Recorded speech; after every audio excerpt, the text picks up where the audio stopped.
Welcome, everyone. We are very, very excited to have you joining us for our panel discussion, Big Ideas in Mental Health, Weight, Stigma, and Fat Liberation.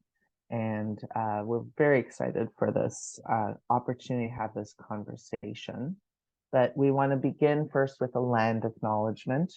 I want to invite you to join with me in the chat. You can see on the bottom right the name of, if you want to enter placenames.mapdev.ca. So for example, if you're not sure the correct Indigenous name for where you're joining, you can look it up. It's interactive. You can zero in on the village or the town and learn how to pronounce it in Mi'kmaq or in whatever territory or land you are joining us from. I want to invite you to join with me in the chat by acknowledging where you are. But before I read this land acknowledgement, I want to invite us just to take a moment, either look outside the window or close your eyes and think of a place where you feel connected to the land, where you can connect in gratitude to the land. Perhaps it's a place where you feel most connected to the land is a hiking trail or the beach or your garden. But wherever it is that you feel really connected, just take a moment to close your eyes or open it if you're looking outside the window or at a picture, and just allow yourself to feel that gratitude. I would like to begin by acknowledging that I am speaking from Unama'ki, which is located on the ancestral and unceded territory of the Mi'kmaq, whose inherent rights were recognized in the peace and friendship treaties that were signed with the Mi'kmaq, Maliseet, and Passamaquoddy peoples from 1725 to 1779.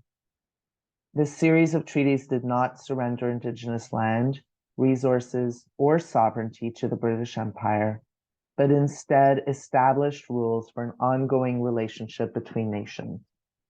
The treaties were later reaffirmed by Canada in Section 35 of the Constitution Act in 1982, and they remain active to this day. Let us take this time to pause in reflection and gratitude for the land where we live and work.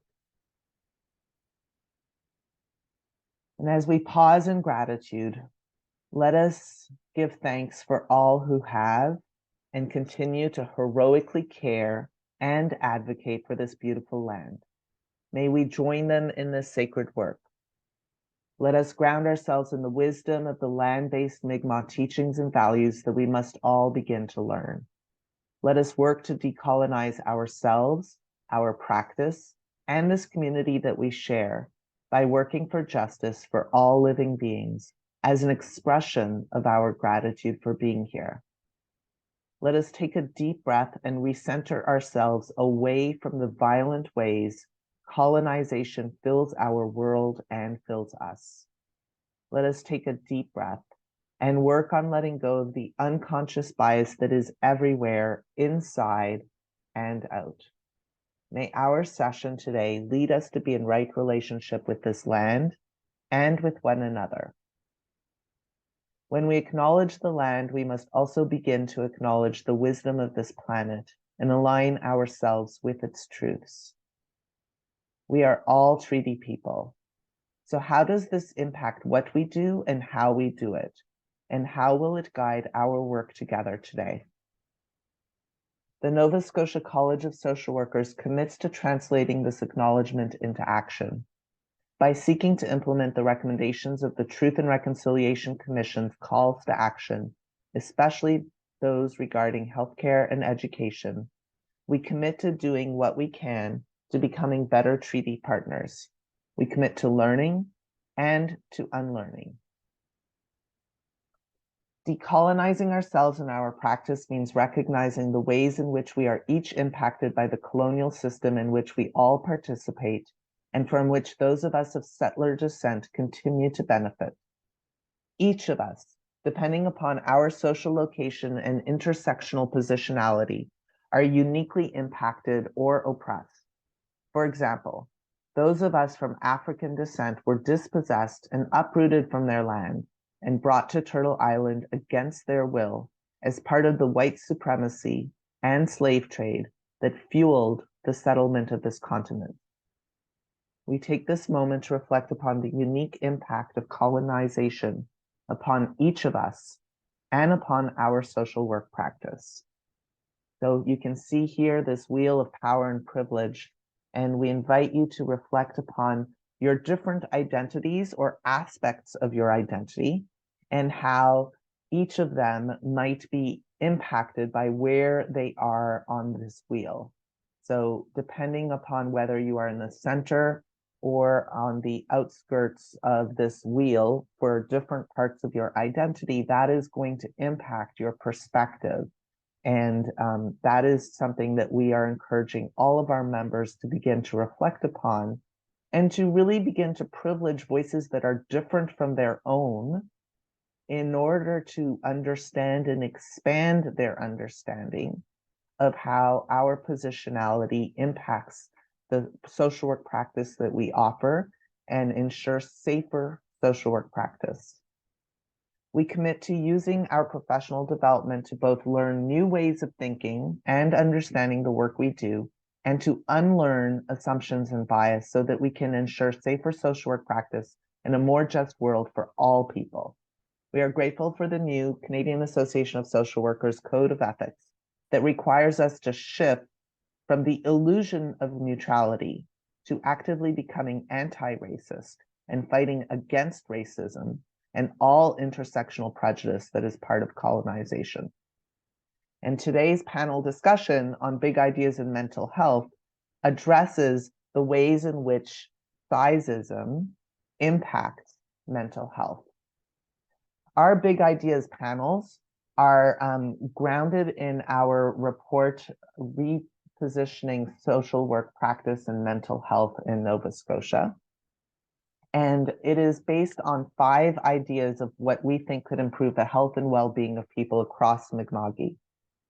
1, to commit to authentic community collaboration and program creation, to client and family-centered practices, to recognize that mental well-being is a lifelong journey fostered by healthy communities, to address inequities that affect social determinants of health and limit access to existing services, and 5, to increase financial resources allocated by government for mental health. And we understand that all of these different things are inextricably linked in order to ensure that as we advocate for well-being, we are able to ensure the bringing together of diverse perspectives from first voice speakers to frontline service providers to researchers and scholars on various issues as they intersect and relate to these ideas. And we believe that it is important to hear multiple voices in order to better understand complex issues. Some of the systemic factors that feed into mental health may not be apparent to everyone in the same way because they've been hidden by layers of bureaucracy, biomedical jargon, and political misrepresentation. So our Big Ideas panel seeks to integrate research and practice about mental health with the wisdom of first voices to better understand systemic struggles and the strategies we use to collaboratively build a better world. And we are very grateful for our speakers who are going to share some of their experiences so that our advocacy can include their wisdom as much as possible. And we are going to be beginning with Hannah, who is the co-founder of the Bod Almighty podcast. So we begin by listening to Hannah. Kia ora. My name is Hannah Tunnecliffe, ko Hannah Tunnecliffe aho.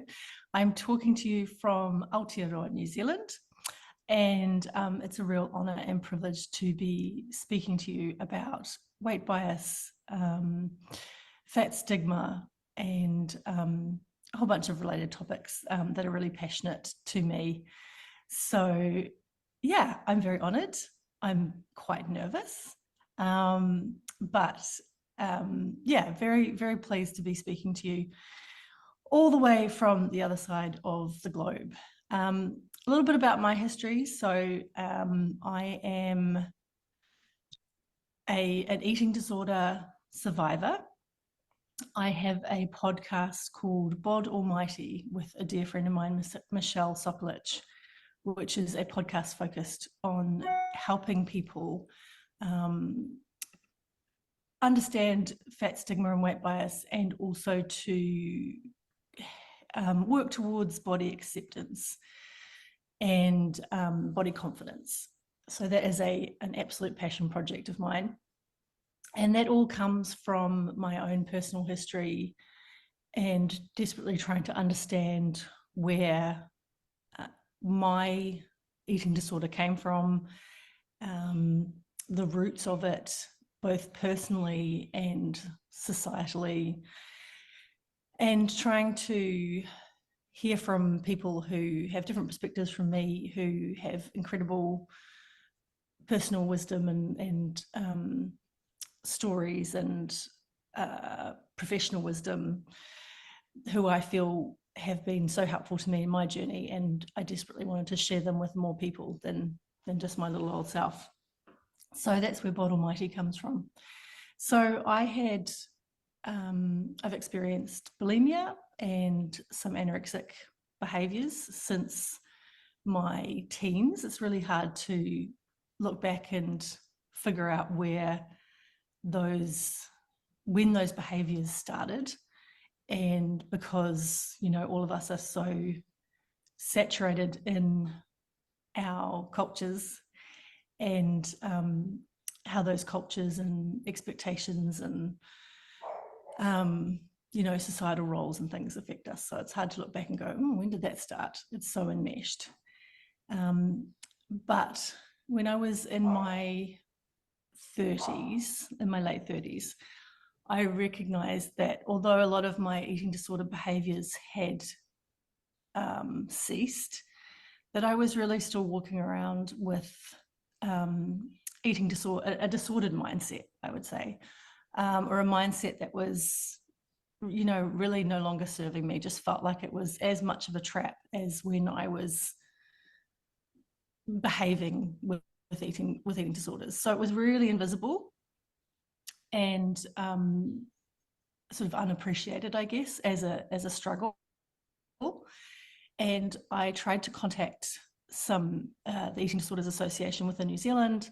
I contacted some eating disorder therapists, and unfortunately at the time, those therapists and those resources were unable to support me because I wasn't a critical case, because the experiences I was having were, you know, in my mind, and I'll say it like that because clearly they were in my mind, but they were affecting. I mean, I cannot actually think of an area of my life that they weren't affecting. So I wasn't able to seek that support, and that's where I had to find my own path to, and value the struggle I was experiencing enough to say, yeah, actually, this is something that is harming me, and I want to get out of that pain. I want to address that pain. So that's when I started working with a woman in the States called Isabel Foxen-Duke. She's now gone on to sort of pursuing other things. So I wouldn't necessarily say that she's sort of somebody I would recommend at this point, but at that point in my life, it was really, really helpful to work with her in an online course called Stop Fighting Food. And the tenets of that course and her philosophy were founded in Health at Every Size, which is a sort of philosophy and approach that you might have heard of. Also intuitive eating, again, another philosophy and approach that people might have heard of.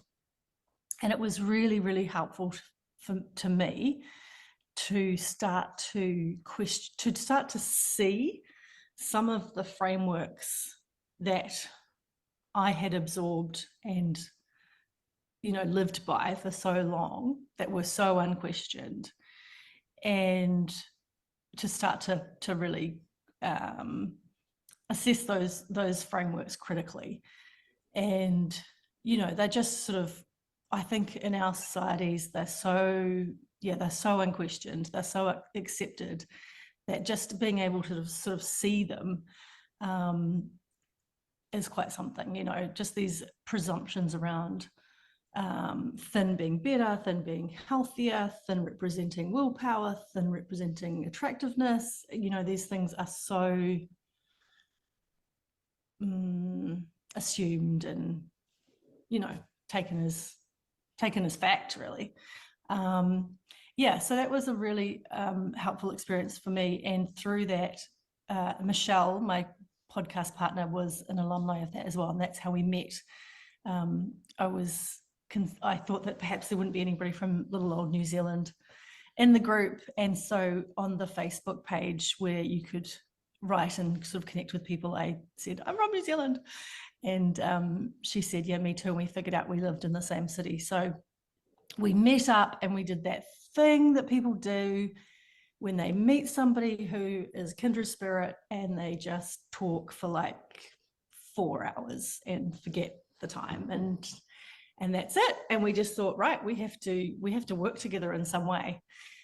And that's where the podcast came into being. It's been a really interesting journey since then, in terms of so many things. Really taking my little personal experience and understanding how big an issue this actually is. Being confronted with all of in understanding one kind of oppression and marginalization and lack of privilege, it opening up my eyes to seeing so much more in terms of understanding the multiple privileges that I hold, seeing oppression in so many different ways. Yeah, seeing how much bigger an issue this is than, you know, a problem with my little head, and that it's not a problem with my little head. I think that I was playing a game that had been taught to me and doing my very, very best to live in a disordered world. So I'm not the disordered one. That's where I would get to with that. So it's been a really, really interesting experience. I have learned from so many people, and on my website, I have if you go to hannahtunnecliffe.com, I have a bunch of my favorite resources. And I can't say enough about the people that I feature on there. So they're people like Aubrey Gordon, who set up Your Fat Friend. They have gone on to create a documentary, which I think is just, I haven't seen it yet, but I know it will be critical viewing. There are foundational principles within Health at Every Size that I think everybody should attempt to understand. We did a podcast with Dr. Lindo Bacon, but there are many, many voices within that space, and not just theirs, which is important to note. And I'm trying to think who else. Absolutely love, I've got a book here, Sonia Renee Taylor, and they have been so influential and helpful to me. This is their book, The Body Is Not an Apology, The Power of Radical Self-Love. But they are a poet, somebody who understands lived experience. Amazing, amazing, amazing. It's written beautifully. I'm a writer as well, so when something is written beautifully, that always makes a big difference to me. So if you have a look there, there are a whole bunch of resources there. And I think, I struggle to find the balance between sharing my story and being an advocate in this space, and being conscious about how I am taking up space in this space. How many times can you put space into a discussion? Because of the privileges that I hold, right? So it's a tricky one. It's a tricky one to walk. And a few years ago, I created a challenge on Instagram, and I was really conscious about the people that I basically asked people within this, I guess, area of interest to contribute a question, because I often think questions are, we focus so much on wisdom and advice and inspiration and sharing stories and that kind of thing. But questions are, where it's at in terms of everybody has their own, you're wanting to, I guess, engage with other people's stories within themselves, right? So rather than me kind of spouting on and giving my thoughts on whatever, I prefer to ask questions. So I asked a bunch of people to contribute questions. It was called the Me and My Body Challenge, and I was really conscious about the kinds of people that I invited to ask questions, and making sure that there was representation, so that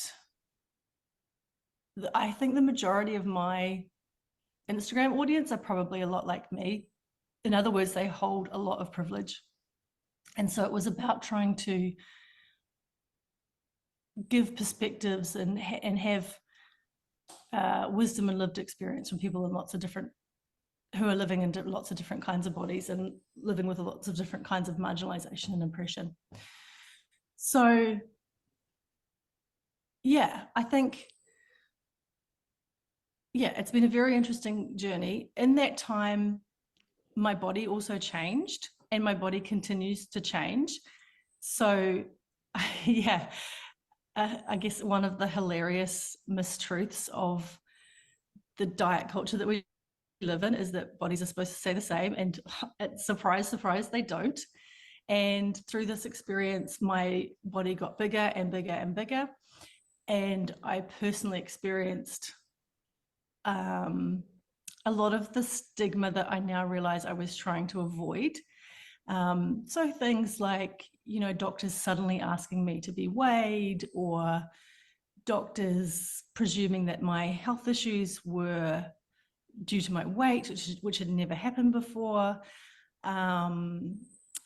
Assumptions about my intelligence, all the things, which was really confronting and important for me to, really deeply, truly experience, because I think a lot of us in the space, when we have experienced eating disorders, we are coming to this journey from a place of inner pain, inner personal pain, and we don't always realize that, there are so many people who are experiencing, the pain is coming from the outside. And this is not just us as little individuals walking around with internal pain. These are proper systems of oppression that work really, really well.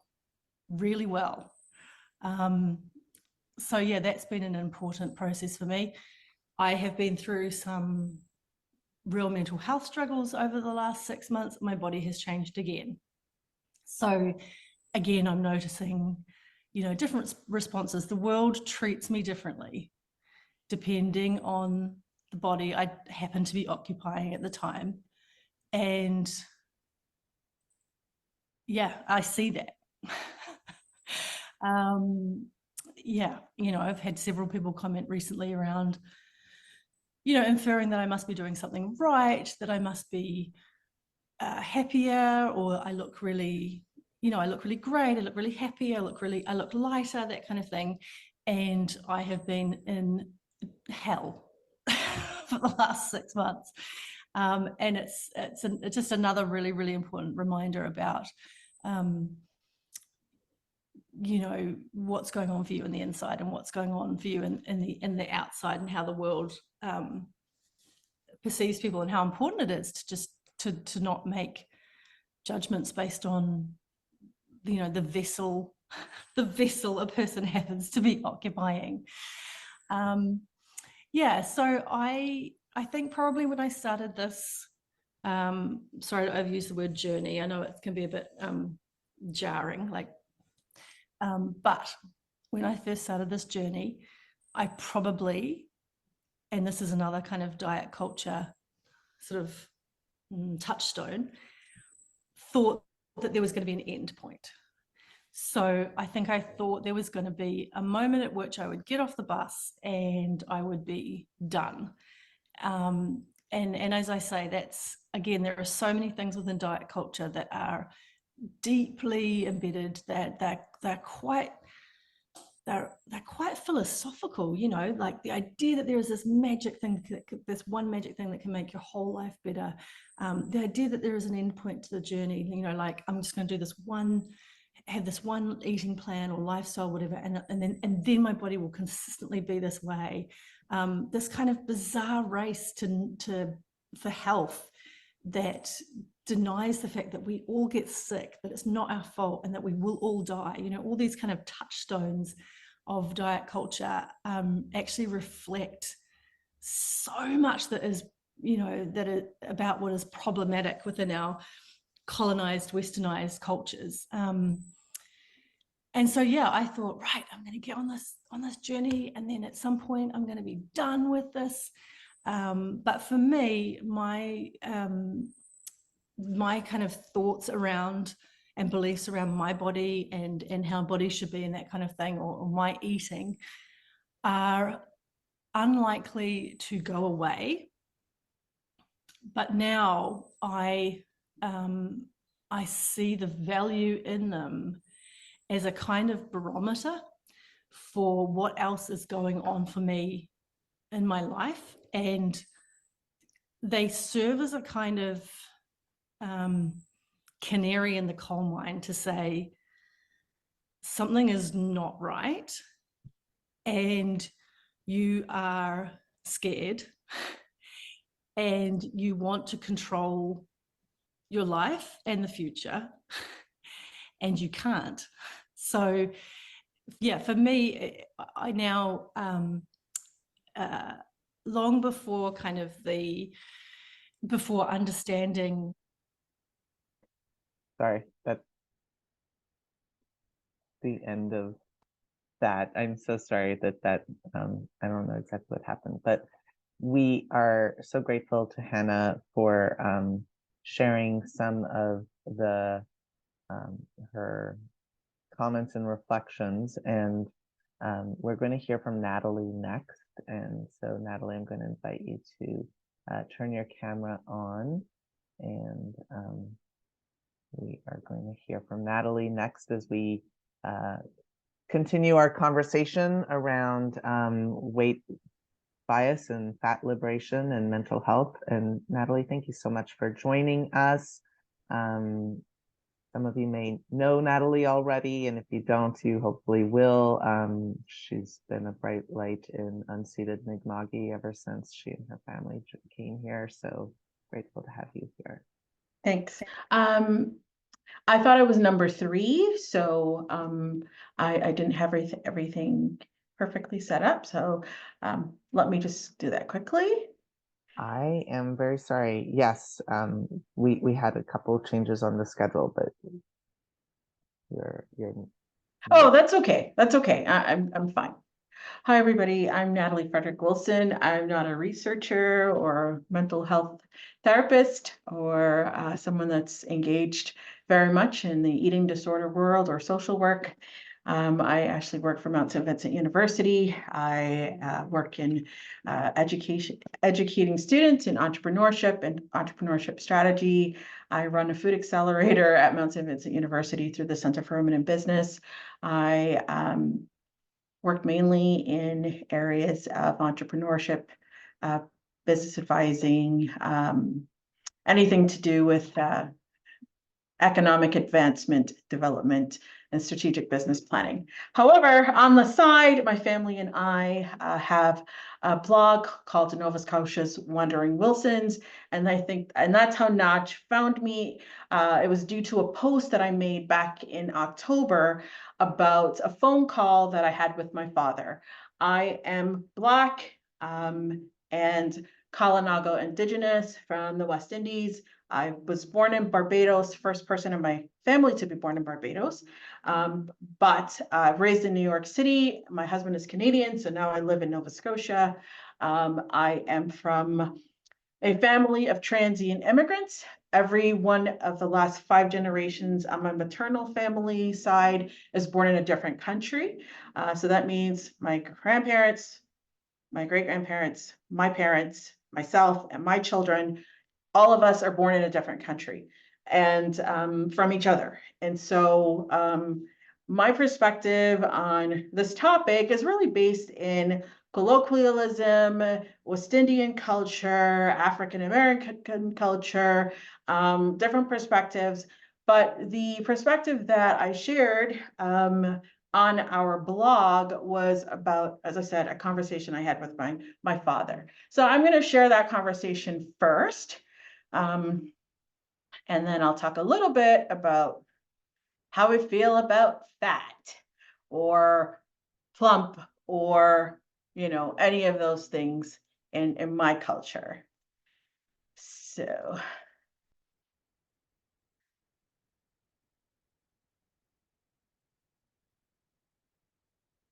Okay.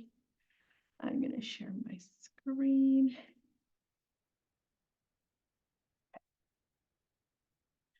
So first, this is myself and my daughters here. We went to a Ukrainian festival. That's my husband in the background there. I don't know if he knows he's in the photo, but this is myself, Natalie. In the middle is my daughter, Nia. And then on the other end is my daughter, Dylan. And we shared this photo in our Nova Scotia's Wandering Wilson's Facebook page. We were out adventuring, as we say, just learning about other cultures. This was a Ukrainian day at the Canadian Immigration Museum here in Nova Scotia. And I shared this photo as we were trying on the floral crowns at the event. And my father, who was on social media, but never types or writes anything on social media, he only looks at the photos, okay? My father is now retired. He lives on the island of St. Vincent. He is from the Kalinagal Amerindian people, like a First Nations people of that region. And so he's retired there, lives in a very Indigenous village with Indigenous cultures in that for that region. And he called me because, you know, why would he type on Facebook when he could call me, right? And here's what he said. Oh, what did I do with it? Ooh, there. So my phone rings. It was Sunday morning, and my father, everybody calls him Pepsi. He's a world traveler. He's worked all across the world. He has always worked across the world. And now that he's retired, he literally just sits at home, calls people, texts people, not texts, calls, checks out Facebook, and then calls you, okay? So the first thing he said to me, I picked up the phone, I knew it was him. He was like, Nat, I was watching Facebook and you and them girls look fat. And then he laughed. Man, y'all face fat and nice with those pretty flowers. Man, y'all look pretty with nice fat faces. Yeah, man. You should know that you can't get a bigger compliment from your parents or West Indian family from your West Indian family. Being called fat is the ultimate compliment. It is their way to say you are well, you look happy, and I'm glad to know it. Trust and believe he's going to show that photo to 101 people and guarantee those people will say, Pepsi, Natalie and her family look fat and nice. And they'll laugh because it's great, right? It made me smile this morning when my little mini Wilson, that's one of my daughters, came to lie next to me as we were hugging. I started to tell her that she's my favorite peach. She loved that. Then I said, you are nice and fat and I love you. And she just glowed and was content and happy to hear that. I mused. Me talking to my father and Nia and I talking, it made me happy to know that we have retained the cultural and family understanding of a word like fat. It is a sweet word to our ears, and we would not have it any other way. And just so you know, I plan to stay fat and nice. To us, and to many people being able to talk about being fat, fat is not an ugly word to us. It's just a word. If someone wanted to say that you're, you've gotten so overweight or obese morbidly, they would use a word like obzaki. I bet most of you don't even know that word, obzaki, because it's a colloquial word that West Indian people will use because it's the only word that people will use to describe someone that has just gotten to themselves to the point where they can't move, they can't do anything. They have really destroyed themselves and their health by just getting to that stage. That's a stage where everybody's concerned. However, in general, and I'll stop sharing for a minute here and share something else. We have many words to talk about fat in a nice way. You see a little kid and your niece and your nephew, you say, oh, you're a little fatty bum bum. That's a cute way to say you're round, you're healthy. Or, in our culture, we'll say, oh, that girl has a nice bumper. It means she has nice hips, she has a nice behind, okay? And then, of course, you need a bumper inspector. The bumper inspector would be, someone who appreciates that. And it's a fun way to say that the people in our culture, men, for example, appreciate that a woman looks like a woman. From that standard of our standard doesn't have to be measured the way anyone else's does, right? We make our own words.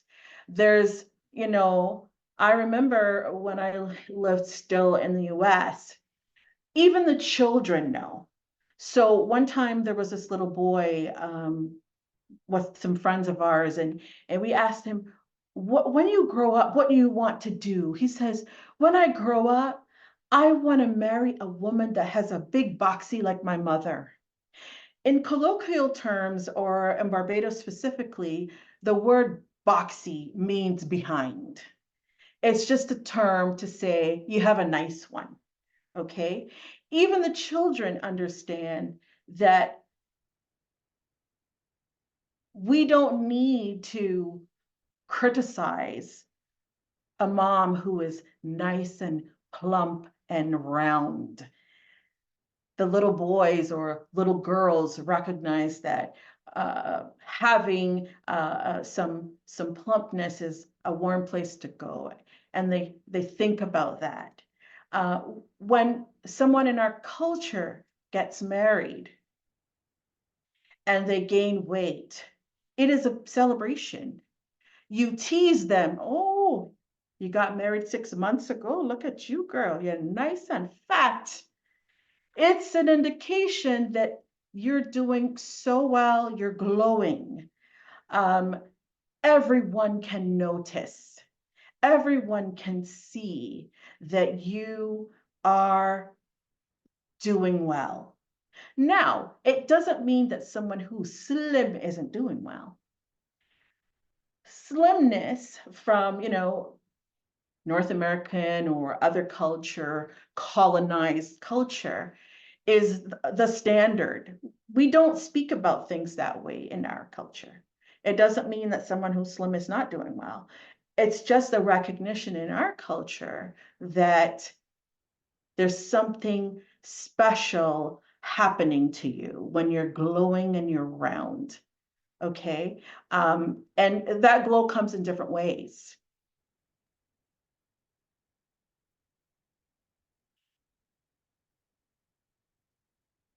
Having a social commentary. There are many songs in my culture, and I say my culture, I'm really, a mixture of many cultures, but the main culture I'm talking about is West Indian.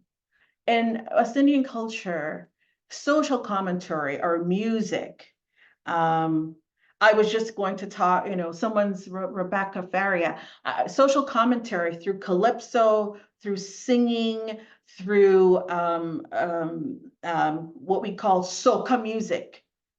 There are songs like, I want to marry a fat woman.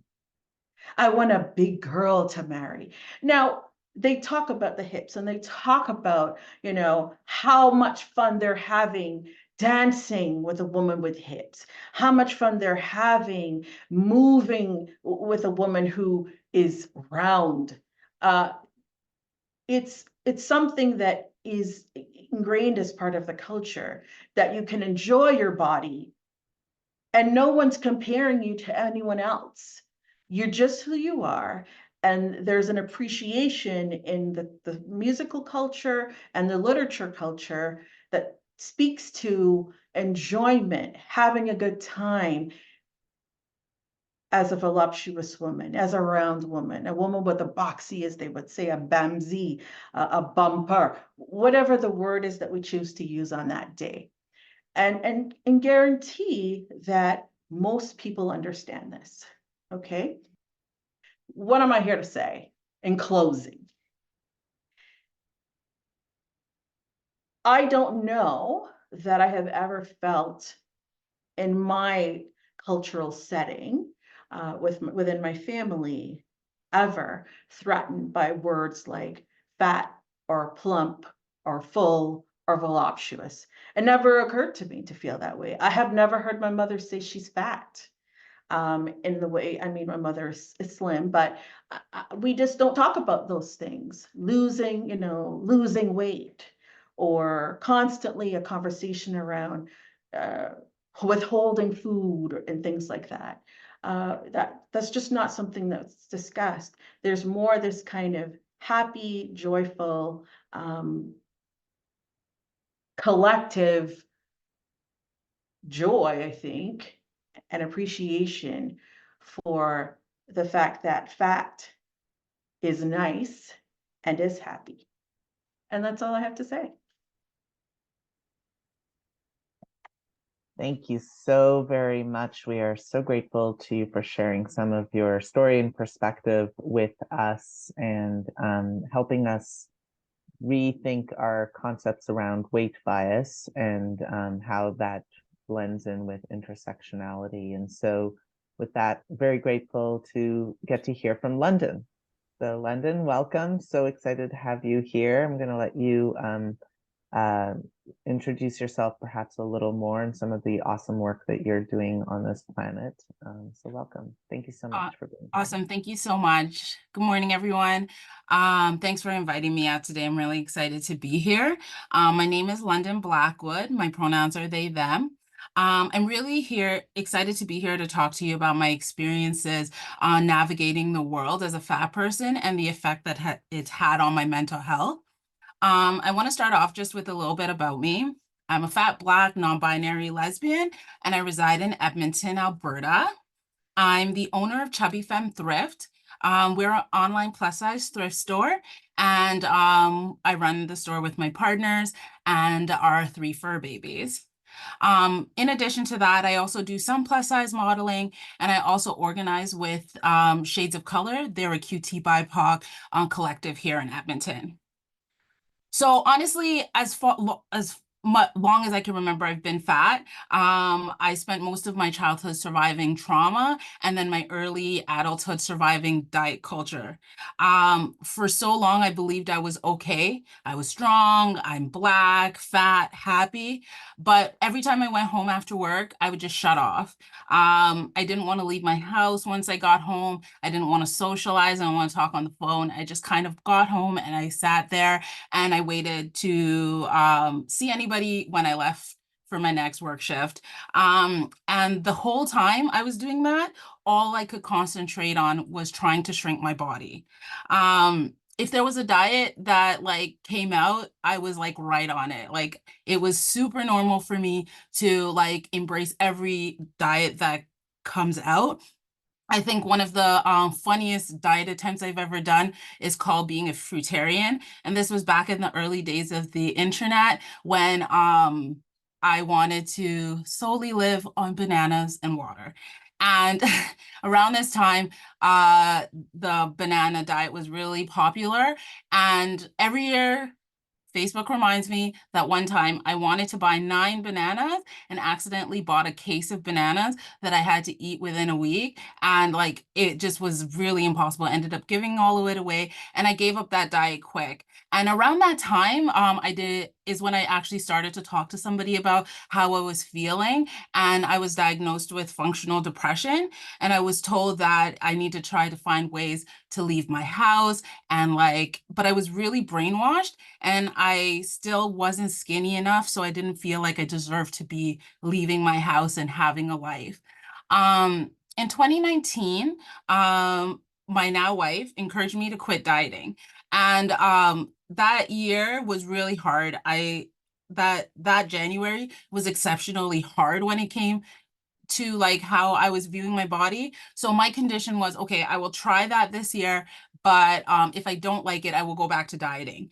Honestly, the simple agreement changed my entire life and my perspective. It allowed me to actually see myself, and I started to question where the voices in my head were coming from, telling me that there was something actually wrong with my body. And I do also have to mention, it kind of helps when your partner tells you every day, yo, you're beautiful, you're beautiful, you're beautiful. After a while, you start to believe it. And it was around that point that I really started to look and of what my world was. And I stopped spending all of my energy on trying to shrink my body and started to deal with the depression that I realized at that point wasn't as functional as the therapist I had seen had told me. Until recently, actually, I was on a TikTok a few weeks ago, and they were talking about symptoms of depression in Black people, as well as people socialized as women. And a lot of things that I used to think kind of made sense at that point. And I realized a lot of stuff that I saw as normal were actually symptoms of depression, and I actively started to get help.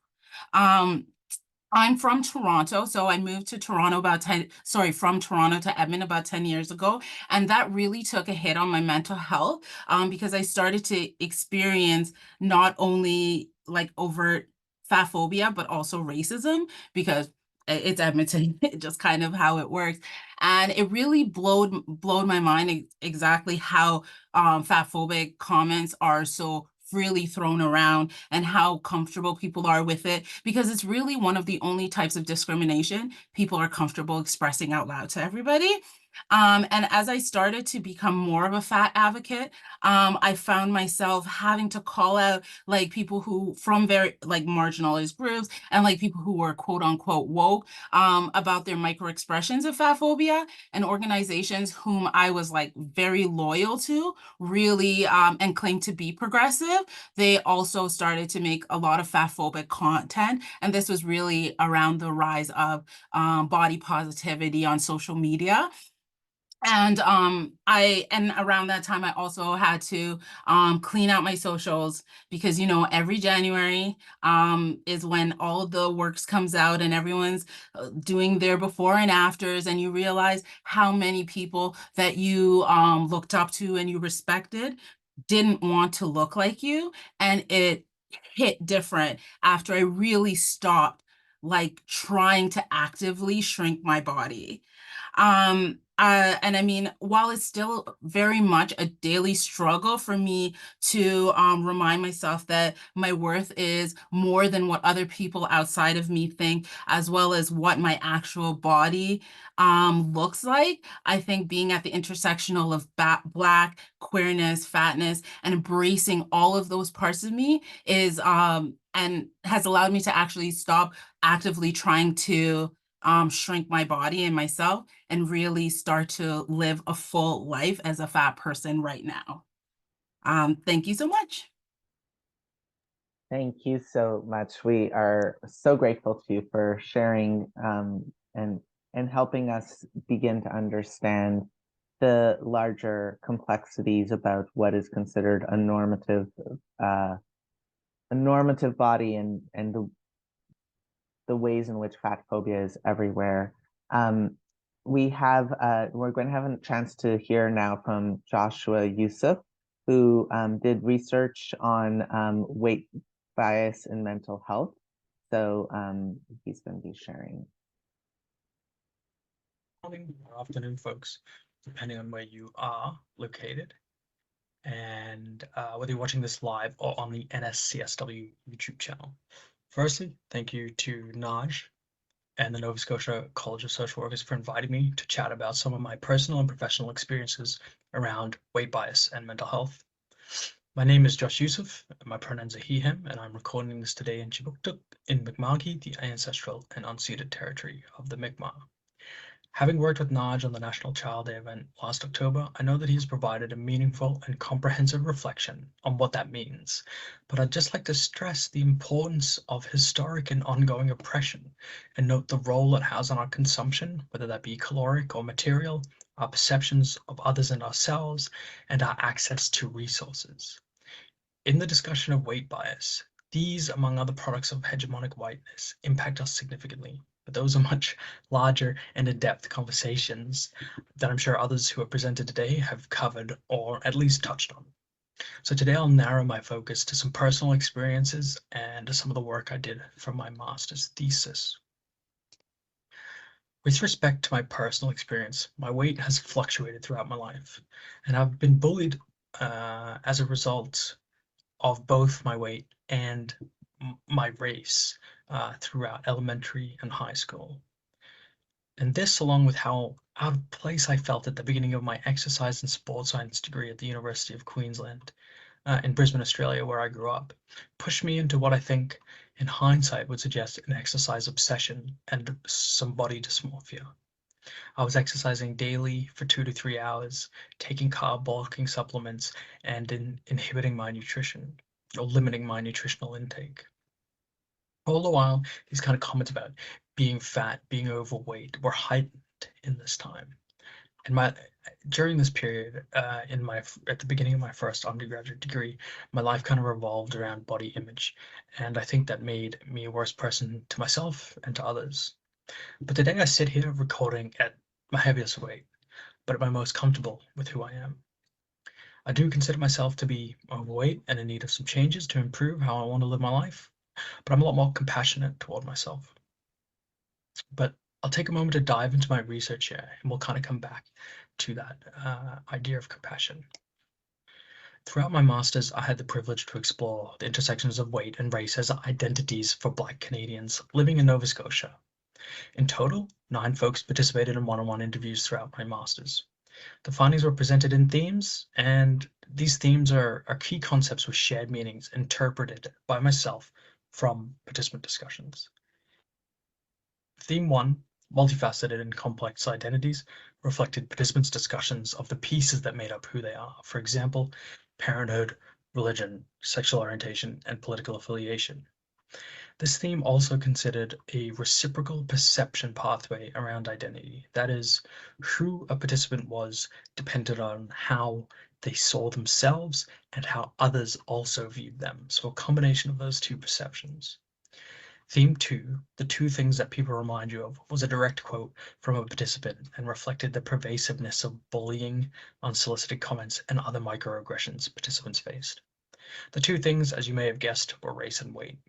That is, participants throughout their lives in a variety of settings, whether it be school, gym, healthcare, or the workplace, received varying comments on their weight and their race based on how others perceived them.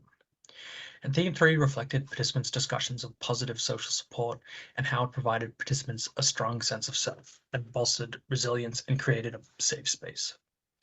Examples of positive social support included community, family, friends, and specifically friends of a similar race and or weight. But it's important to note that family was the only setting in which positive support was unconditional. In practice, these themes kind of highlight the importance of intersectional considerations in our social interactions, whether it be clinical or personal. Additionally, they highlight the importance of creating and providing supportive environments. And so throughout my lived and professional experiences, I've come across kind of 2 prevailing discourses around obesity, let's say. Firstly, obesity is being medicalized. and needing to be treated as a chronic disease. And secondly, obesity being normalized and kind of needing to be left alone, and a total acceptance of body positivity, regardless of where you're at. And often these two views are positioned as opposing and conflicting perspectives. But for me, I like weighing myself. I like being active, and I have noticed my weight prohibiting some of my enjoyment in life. And sometimes I also don't want my weight to even be considered in interactions. So one day I feel like I need body positivity, and another I might feel the need to medicalize my weight and seek some kind of help or treatment. And that is why, rather than contradictory, these two perspectives should be considered complementary. It is incredibly important to know and understand both sides of the coin rather than to force one perspective that we agree with onto our patient or client. Particularly as healthcare professionals, I think there's kind of two things we can start to do. And firstly, recognize, or better recognize, that social support and safe environments are an incredibly powerful tool for improving and protecting health. And so one thing we're trying to do out of my work is develop a community support group with the Brotherhood and Sisterhood, as recommended by a participant. And I need to get on that in the coming weeks. And secondly, it's important that we recognize that what constitutes a safe space is client-oriented, is client-driven, and not at our discretion as a healthcare professional. And in line with this, it is our responsibility to be open-minded to varying discourses, rather than being closed-minded and forcing what we agree on to those who we are supposed to help. So hopefully this all made sense. I understand it was very quick and high level, but I hope it helped your understandings of weight bias and mental health. And I'm sure I will learn plenty myself when I watch the recording back. Thank you again for inviting me to speak, Naj and NSCSW, and thank you to everyone who joined us today and will join us later. And if you wish to contact me, my email's there on the bottom right. Thank you. So grateful to Josh for sharing a little bit, and we're going to have a chance to hear from Debra now. So I'll invite Debra to turn on their camera so that I can spotlight them. And we're going to have an opportunity to hear from Debra, who works with Eating Disorders Nova Scotia. I'm so grateful to have just this broad conversation that hopefully can broaden our assumptions and understanding. Oh, pardon me. I am so happy to be here. It's so amazing to just be joined by so many folks that like right away. There's not a lot of things that I need to tell you that will shock you. In terms of, the existing biases and oppressions. So my name is Debra. I'm Debra Wells-Hopey, and I'm the programs manager with Eating Disorders Nova Scotia. My pronouns are she and her. And although I do say, that I'm with Eating Disorders Nova Scotia, we've recently expanded our programs to include Canada as a whole. So from BC to Newfoundland and everywhere in between. And I guess I would like to begin, there's always 3 facts that I tell folks, and I'm continually surprised at how much they are continually surprised. The first is that eating disorders are the 3rd most common mental illness in the West, because in fact they are a mental illness, after only anxiety and depression. And as we know, those things overlap and like to hang around with each other. The second statistic is that eating disorders are the 2nd most deadly mental health disorder. It used to be the 1st. It's been bumped from 1st place by opioid addiction. So the third piece of information I would like to provide is that only a very small percentage of folks who have been diagnosed with an eating disorder, and diagnosis itself, as I'm sure you're all aware, is only a very small subsect of the bigger population. Only 6 to 8% of everyone who's diagnosed with an eating disorder experiences low weight anorexia. By far, the most common eating disorder is binge eating disorder. That said, those,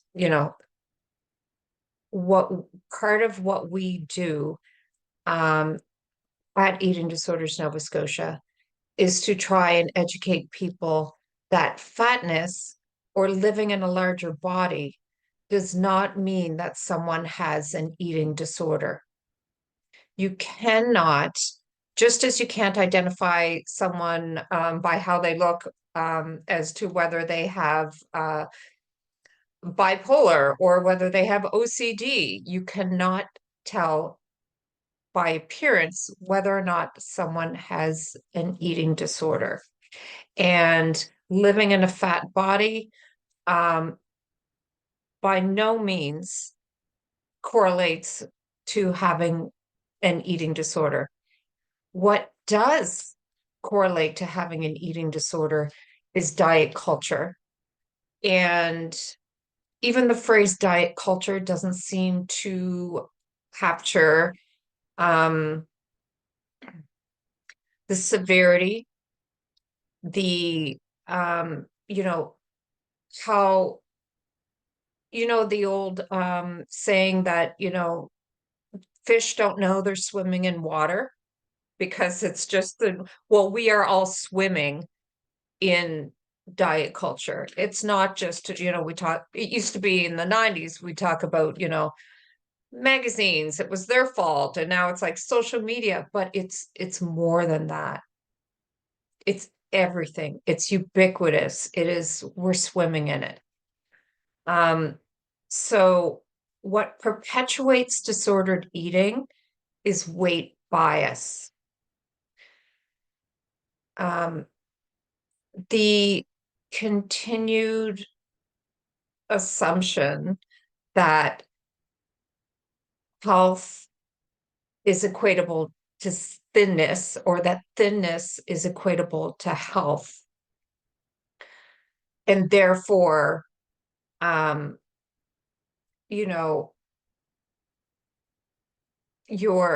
or not somebody is deserving of treatment, that's what's perpetuating eating disorders, is the equating of health with thinness.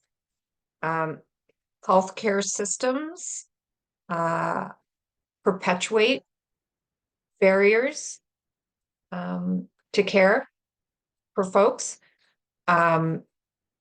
We recognize that. I mean, just simply whether it's gender affirming surgery, breast reduction, eating disorders, because often folks aren't recognized. On the other hand, people think that if you're overweight, you must have an eating disorder. And by overweight, I mean, if you're living in a fat body, you must have an eating disorder. But you're not worthy of treatment unless you're underweight. So, for instance, the diagnostic manual, the DSM-5, has a set calculation. We know what that calculation is called. It's called a BMI, which, Google it, look at it. It's not real. It's been scientifically disproven. It's been, BMI has no basis in reality. BMI is complete bullshit. And that's research backed, that it's not useful as a tool for anything. But anyway, if someone falls within 1 digit over the designated calculation, they will not be diagnosed with having a particular eating disorder, right? So, and despite the fact that you are suffering mentally, that you are living in a cycle of, you know, anguish, that you are hating yourself, that you are, it's the stress and anxiety, and that doesn't matter. The matter that it's the number that matters, and it's weight bias that is, you know, keeping people from receiving the care that they need.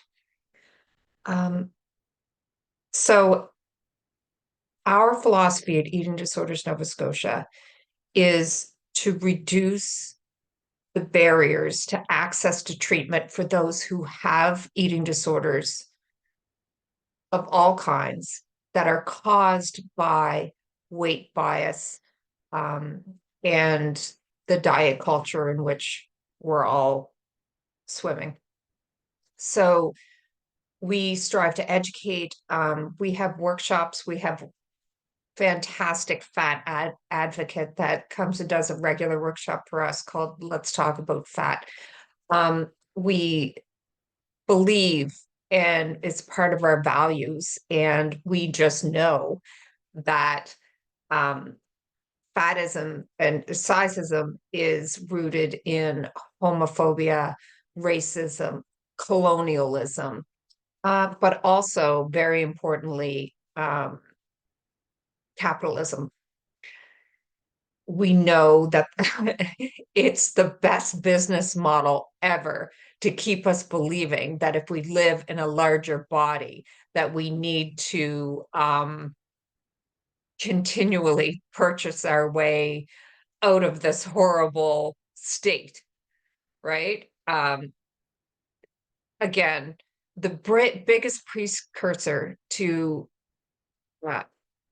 what pulls the trigger, so to speak, in terms of eating disorders for a lot of folks is food restriction. Doesn't matter your body size. You can have food restriction. Your body doesn't care why you're restricting. It just knows that you're restricting, and it can start us off into a cycle that is psychologically, and emotionally, and physically so damaging. So we work to advocate on behalf of the belief that, and the knowledge, not just a belief, this is a knowledge that the health standards that are currently enforced in terms of diagnosis aren't rooted in fact. And that, you know, low weight is not an indication of how much someone is suffering from an eating disorder, right? So in the bigger picture, we understand the social stigmas and that are they just seem to keep hanging around despite other advances that we're seemingly making. So on the one hand, we have the larger picture where folks who are living in a larger body are often discriminated against. And then we have the people that have eating disorders. And there may be a Venn diagram where those two people match. But if they match, they're probably matching because it's the weight stigma in the first place that's causing the eating disorder, not the size of the body in which someone lives. I hope this, makes sense, because so many folks assume that if someone has been diagnosed with binge eating disorder, that they must live in a larger body, or that if you live in a larger body, you therefore must have an eating disorder. And neither of those things are true. But so I just ask that we, consider what we're allowing people to define for us, and to challenge the those existing stereotypes around what it looks like to have an eating disorder, because it doesn't look like anything, because it's a mental health issue. And also the fact that for folks who live in larger bodies, there's nothing disordered about that, unless it's causing them intense and prolonged emotional and physical detriments. So I'll just leave you with that, and a reminder that, we, everyone at Eating Disorders Nova Scotia has first-person experience with an eating disorder. We have over 45 trained peer mentors who also have first-person experience in recovery from an eating disorder. And we believe in the power of peer support.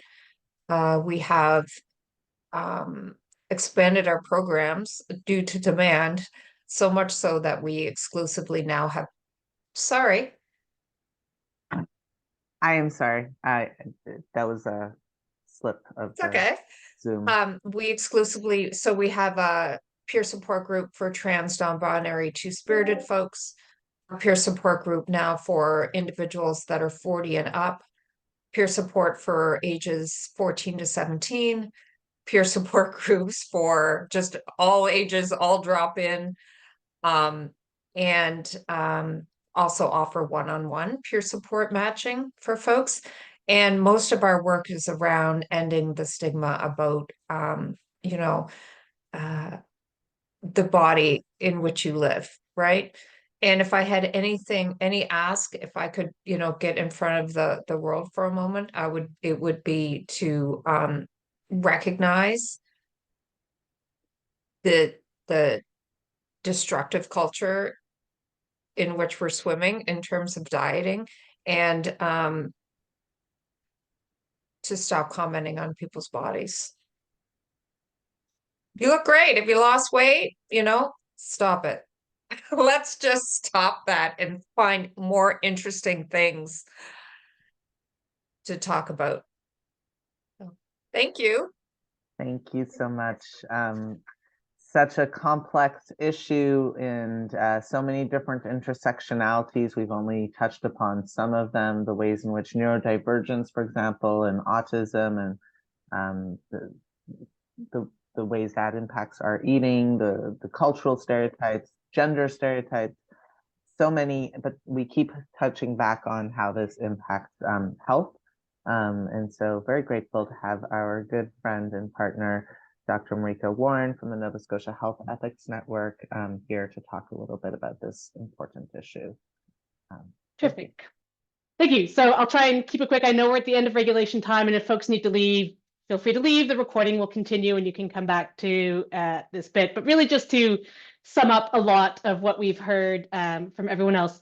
So first, sorry, pronouns, she, they. I'm with the Nova Scotia Health Ethics Network, but part of my connection in with weight stigma is through my role in the Department of Bioethics at Dalhousie, where I'm responsible for a case in the medical curriculum dealing with weight bias, as well as some materials through a case diversification process to support weight inclusive approaches throughout the curriculum and moving away from weight normative approaches. I also come to this from a dissertation in disability rights, teaching in women and gender studies departments, feminist philosophy. So that's sort of the cluster of insight that's coming here. But in terms of the ethics piece, essentially, and very rough and ready, ethics is about how we treat each other. And I think the other panelists and the discussion that we've had really shows that there's a problem with how we treat people who are living in bodies in upper ranges for weight or size. And sometimes in ethics, we have difficult questions about what should we do.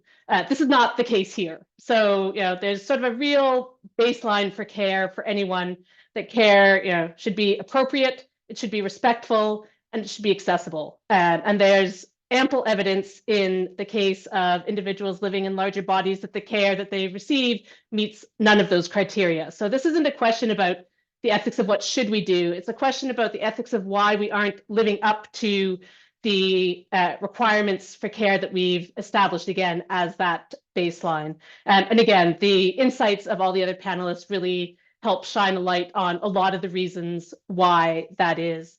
But just flagging, even coming from the healthcare setting, that there's sort of even extra layers of challenge in that, of course, there's the guidance that we're practicing in evidence-informed ways, and yet the stigma that's been identified affects that evidence available as well. So some of Debra's comments around eating disorders and the way in which a person's behavior may match the require the symptoms for anorexia, but their weight falls out, and so that can't be the diagnosis, because the weight is wrong, even as the behaviors and all the health outcomes of those behaviors are aligned with the diagnosis. So there's those challenges there that make it extra hardworking in the healthcare setting.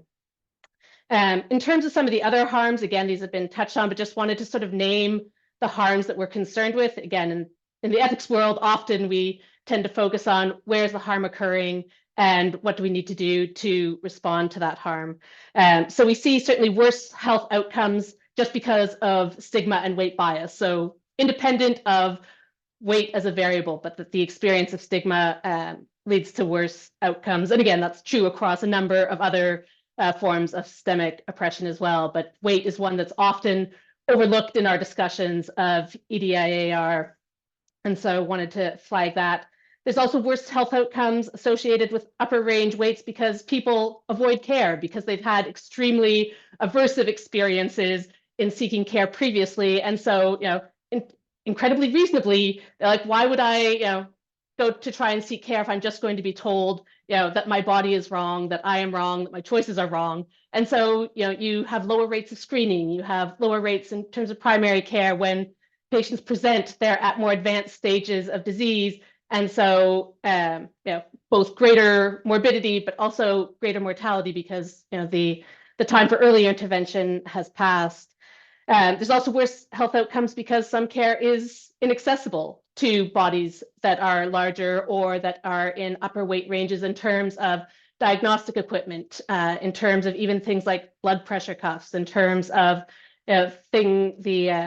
stretchers to transport bodies around a healthcare facility. So again, there's a whole host of things there where the health system is failing those who live in larger bodies. And finally, there's just the harms that we're all familiar with. Again, the social work audience, I don't think I need to go deeply into this, but the harms that come from disrespect and disregard in both formal and informal ways. And again, those are concerns that we should be addressing in terms of how we structure our curriculum for learners and our healthcare system for providing care, and just again the broader social context, the water in which we're swimming, as Debra so helpfully identified the ways in which that weight bias affects all of us.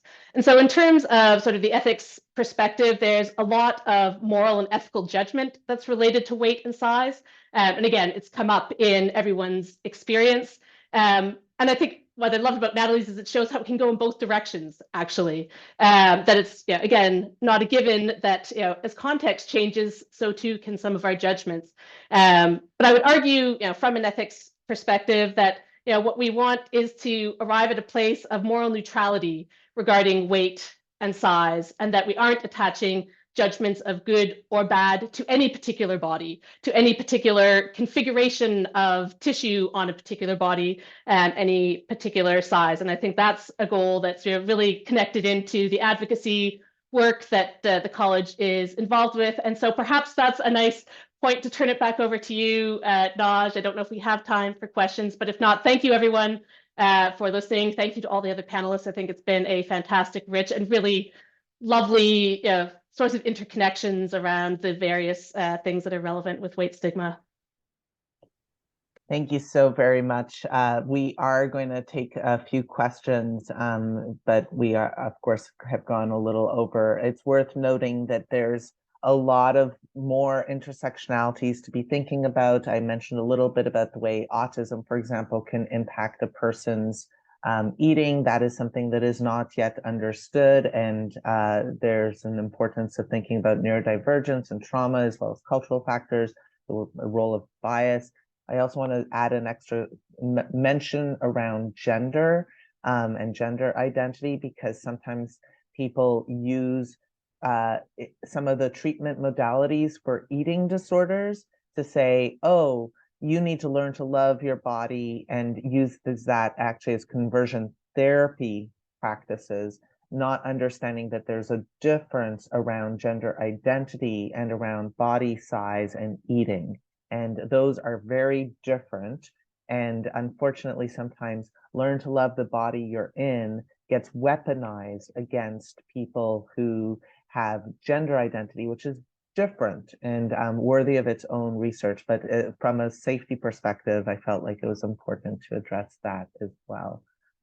So many complex things about the ways in which we decolonize our understanding of the body and eating, and the ways it impacts healthcare. So for example, somebody who has a need for a surgery, potentially let's say a knee surgery because they fell and they had a problem and they can't access that knee surgery because of their BMI, which we already heard is not properly, you know, even based on science or evidence, and yet it can, they have a risk and they're not able to access the surgery that could help them move more, and then they're shamed for the size. So there's so much complexity around that, and Dr. Warren has done some beautiful work across the country raising awareness around the ethical implications of weight bias and access to healthcare. There are some comments and questions. Food insecurity, poverty, and eating disorders, another thing to talk about. Age, the getting diagnosed at an older age, navigating age-related body issues and eating disorder treatment. That's another complex intersectionality not addressed yet. And then the ways in which young teens in particular, so you know, it was addressed briefly, the role of marketing and capitalism and how young people are being targeted increasingly. Some resources are being shared in the chat as well. And this is why it's just great to join us live for those of you that are joining us later. But we are so grateful to all of you, as well as those bringing questions and chats. Thank you so much for sharing your wisdom and expanding our assumptions and understanding about this really important form of bias that impacts mental health in ways that are not yet fully addressed, and the ways in which sometimes there's so much microaggressions. I think London said it's the most socially acceptable phobia or stigma or prejudice that exists, and it causes significant harm. So we may have unintentionally absorbed it like fish swimming in water. We don't understand how it's part of our psyche and how we might be contributing towards it by our comments. And in terms of providing safer social work practice and a safer world for all of us. So grateful to all of you. Lots of people sharing different resources, and just grateful that hopefully this is the beginning of many, many more conversations, that you're going to go and talk to different people and feel empowered next time someone's maybe making a comment or a reflection, to think about it. We also had a chance to hear some of the advocacy from our occupational health colleagues around the design of long-term care facilities that are not even thinking around sizeism, and that when we talk about access to healthcare, buildings, doorway sizes, wheelchair availability, there's so much that has to address. How we assess, there was a question around how, you know, diagnosing. So the Nova Scotia College of Social Workers really feels like even the concept of diagnosing is challenging. And in fact, our head of our decolonizing committee, Michelle sometimes talks about from an Indigenous perspective, how diagnoses are actually naming ceremonies and cause harm unto themselves, and that we need to maybe think outside of the diagnostic, pathologizing, labeling, medical model when we think about wellness, because of the ways in which the medical model has been deeply intertwined with white supremacy and colonialism and capitalism. So it's a very complex issue, and there's a lot more that needs to be done around it. So stay tuned, healthcare providers. We are here to support you in hopefully having more education, and there's other resources that you can reach out to deepen your knowledge and understanding. And thank you all for staying a little late to help us expand this conversation. For those of you who are here live, if any of you have any parting words that you want to share, London, I know you were like third on the list. I don't know if you had any comments that you wanted to share, or Debra, but grateful to have you all. I wanted to say thank you for having me. I really learned a lot, and sorry, and just really it's given me like a lot to think about, because it's like eating disorders and like being in a plus size body has never really been two things that really connect in my community. As a Black person, it's not like really something we talk about, eating disorders and like that form of relationship with food. And even though as someone who has a lot of like trauma around food, knowing that I'm not quote unquote special because I have that and knowing that it is something that I can seek help for, it like was truly amazing to learn. So thank you so much to everyone. Thank you. Debra or Marika, if you have any final comments. Just thank you, everyone. And, you know, whenever we have these types of discussions, we just get to see how, at one hand, it's so simple, like London said, you're not you're not special in that way. But on the other hand, how complicated it is because of the, you know, we have the social determinants of health, we have, you know, culture and environment and biology and all. It's fascinating, but it's a lot to unpack. But I think it starts with recognizing diet culture. Thank you. And Dr. Warren, not sure if you have any last comments. Only just to acknowledge that it's a long way from the water of diet culture that we swim in now to the ideal of like moral neutrality about bodies that I was advocating for. So just really want to acknowledge that, you know, it's a journey, but that, you know, it's one that we're all engaged in here. And that again, conversations like this, you know, make me hopeful that, you know, it is possible to sort of swim against that tide. Thank you. And I wanted to just end with this same this concept. Oops, that is the wrong slide. But the concept of the ways in which colonization and capitalism is very much responsible for our assumptions of who has the ideal body type. And if we look back at this concept of intersectionality, which was developed by the African-American feminist theorist Kimberly Crenshaw, and she talked a little bit about the ways in which intersectional oppressions amplify one another. And the ones that are not discussed or acknowledged are often the most harmful.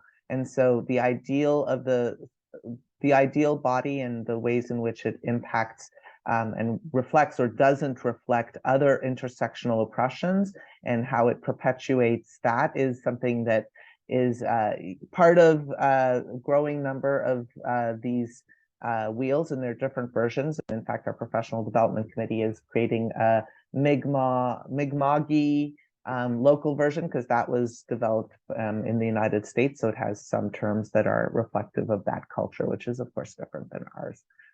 As we continue to unlearn the assumptions that we have and work towards healing and rethinking our approach to mental health more broadly as we decolonize our healthcare system and the world we live in. London, Debra, Marika, as well as all of our panelists that participated, but that had to leave a little early or that pre-recorded their comments so that they could join us today. So grateful to you all and to all of you who've stayed for ongoing conversation. Thank you so much for helping to make our world a safer place for us all, and have a wonderful day. Thanks. Will Allen.